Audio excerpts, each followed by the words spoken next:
All right, Chrissy here from popculturemadness.com and concertblogger.com with Filter. Can you guys introduce yourselves to our site visitors, please? My name is Richard Patrick. And I am Johnny Radke. Awesome. Well, thank you so much for joining us out here on the Summerland Tour date in Philadelphia. How's the tour going? It's actually amazing. It's been incredible. There's a lot of people coming to check this tour out, and we provide the heavy / industrial / side of things. It needs that, I think. Yeah. We're excited about it. We like it. We like it. How's the crowd reaction been? The crowd reaction is amazing because it's like we play the new stuff, but like there's always bands that play like the new stuff and you kind of want to go like check out like the popcorn stand or whatever. We don't announce it until after they've freaked out about it, and then we're like, hey, by the way, that's all the new stuff. That's the new stuff we're playing, and they're like, what? But it's cool because our song's on the radio and it's currently doing well. It's approaching the top 20 and stuff, and we're grateful for that.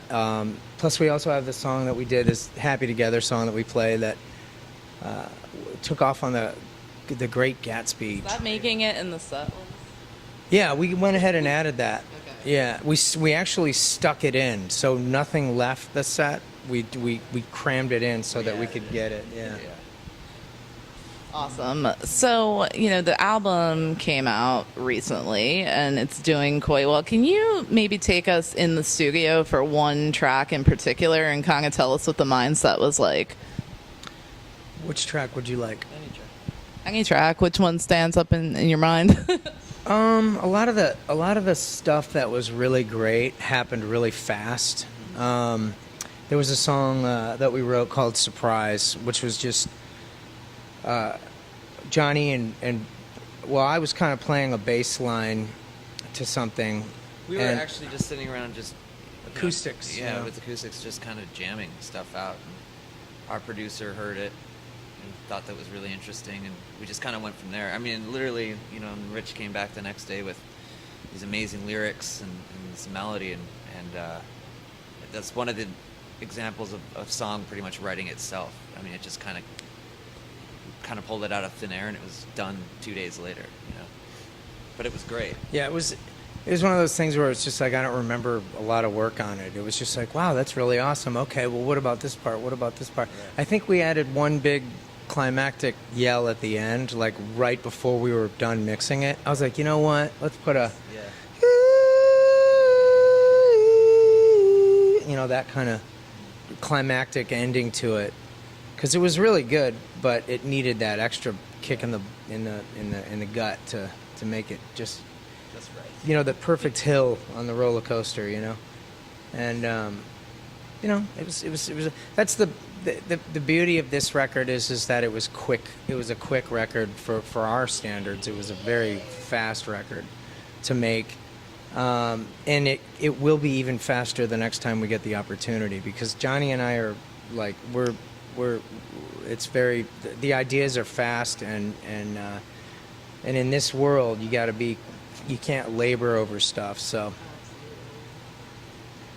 how much material, do you have anything left over from the sessions, or was everything pretty much made the cut? There's one song called Hand That's Dealt, which I don't know where it would end up, but we'll use it for something, a trailer or a movie or whatever, but we both really like it. And actually, that was one of the last things that we did. It was an original demo of ours, but towards the end of the record, right after mixing and before mastering, we were like, oh yeah, what about this song? And it ended up being a favorite of both of ours. Yeah. And we were kind of like, oh man, it should have been on the record. But yeah, we'll and that was something that Johnny and I truly came up with way before we even started the record. It was something that had been on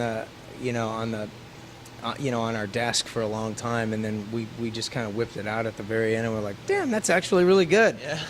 Threw some drums on it, and this record's it's actually kind of fun because we went ahead and we were just like, well, on Short Bus we used a drum machine, and it was unabashedly just our way of handling the rhythm section, and we kind of did that on this record. We didn't know Jeff at the time of this record, so.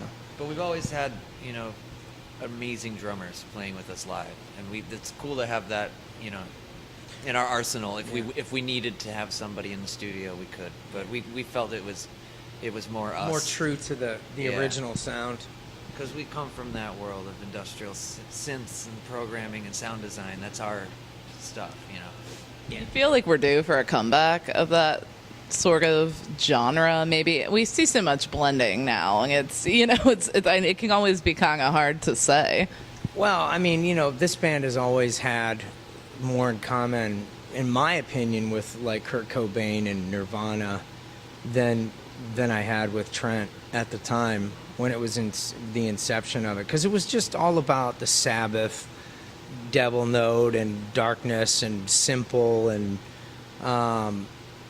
but that the machine was always there, because that's Trent and I were, when we were doing Nine Inch Nails, I was in this band called The Act, and he was in this synth pop thing called The Exotic Birds, and we both always we grab it, like as soon as I heard Skinny Puppy in Ministry, it was like, holy cow, we have to be the darkest, the heaviest thing we could possibly be. And that happened on Broken after he'd kind of, because on Pretty Hate Machine it was really kind of almost kind of light compared to Broken, and those elements I wanted to continue. But the funny thing is we actually just had computers and drum machines, and I had a reel-to-reel like 8-track, and it was always about the home studio. But for most bands, it's about being a band, and you play in a rehearsal hall, and things happen, and then you go take it to the studio, and then you record the record. I've never known anything like that. In fact, the only thing that was, and that whole experience was brand new to me with the guys from Army of Anyone, where they literally are like, hey, I got this idea. We were actually doing all the demos in my studio, and then they fleshed out a few things, like the song Goodbye actually was the first experience where I saw 3 dudes sitting there playing everything and hammering it out to a point. Yeah, and it was all kind of, everybody was working off of each other, and I was like, wow, that's kind of wild, because I go into space jams or something when I jam with my friends. I just go into these weird, but so I guess the industrial came from the necessity of wanting to just do it outside of the major studio kind of scene. I didn't like studios. I didn't like the glass and the standing with the mic and the glass and the people behind the console. Plus it's like the redo and retake. And yeah. I always wanted to have, there was a very gonzo music approach. A friend of ours had worked with Danielle Lenoir and Brian Eno, and one of their things is take the band out of the studio, and like they took U2 to a castle, and they said, okay, here we have some mobile equipment, and we're just going to do it like that. And that's not even a big, I thought that was kind of original to them. That actually happened on Physical Graffiti with Led Zeppelin. They had a mobile recording studio, and they just dragged the mics inside as well as the Rolling Stones in Exile on Main Street, in that mansion they had in France. So I always loved being alone with the equipment and the engineer, and just kind of sitting there and pounding things out. And that's something that we wanted to bring to this album, which was all about get outside of the studio, get outside of the producer, get outside of what the record company, the record company, when they originally signed us, was like, we don't want you to change a thing. They're like, keep the computer, keep everything, just keep doing your thing, be yourself, don't. Because I was like, are you guys going to make me want to have a drummer? Because part of the charm of this band is not having a drummer and kind of being the. And there was a band called Ween that was doing pure guava, and they had it written into their contract that they will never go beyond a 4-track recording machine. And so Old Dean Ween. Dean Ween. That record was absolutely brilliant because it was so completely outside of the polished, sound. But, as time goes on and you start to spend more time, like this kid grew up in studios, and there is a certain amount of respect that I have for people that are truly gifted musicians who have cut their way to the top by being just gifted. Johnny would do the guitar tracks in like 1 or 2 takes for everything, and he'd grab a new guitar and play it through this guitar, and it was just like, I don't take that for granted because, my way was hammer it there and step on a pedal and turn the machine on with my foot and, literally have the reel-to-reel, and there was a start and stop button that I could step on with a foot trigger, and I would step on it and try and play at the same time, and it would take me a long time, but because of that limitation, you get a certain amount of originality in there. So we kept a lot of that. We kept some of that in this record as well. That's good. I mean, the last time that I caught up with you was probably back in 2008 or 2009 when Anthems of the Damned was out, and I know you guys were doing a lot of self-promotion and a lot of stuff like that. How'd the deal come about with Wind Up? Our managers had done their normal kind of, hey, what's going on? We're getting ready to go start another Filter record, and they reached out to some labels, and Greg Wattenberg was like, Richard Patrick's got a great voice, and all he needs to do is just kind of have a record company behind him with the idea that take what you've done and think about what you've done. Like, Hey Man, Nice Shot, or Short Bus, or any of the big songs that we've had, think about that. And I was like, so we were just like, okay, let's think about that for a second. Let's write a song that has the impact of the big chorus with the, the rhythmic guitar part, and let's have the darker verse, And as soon as we did that, and we just kind of focused on it for a couple minutes, the deal was signed. He goes, well, that's a hit. Thank you very much. We did What Do You Say? And he goes, that's a hit. Thank you very much. And let's do this. And then he kind of came back and he goes, well, did you want to try and do more singles or more things that the record company might want to promote as a single? And we were like, yeah, sure. What do you want? It's like, I saw an interview with Mick Jagger.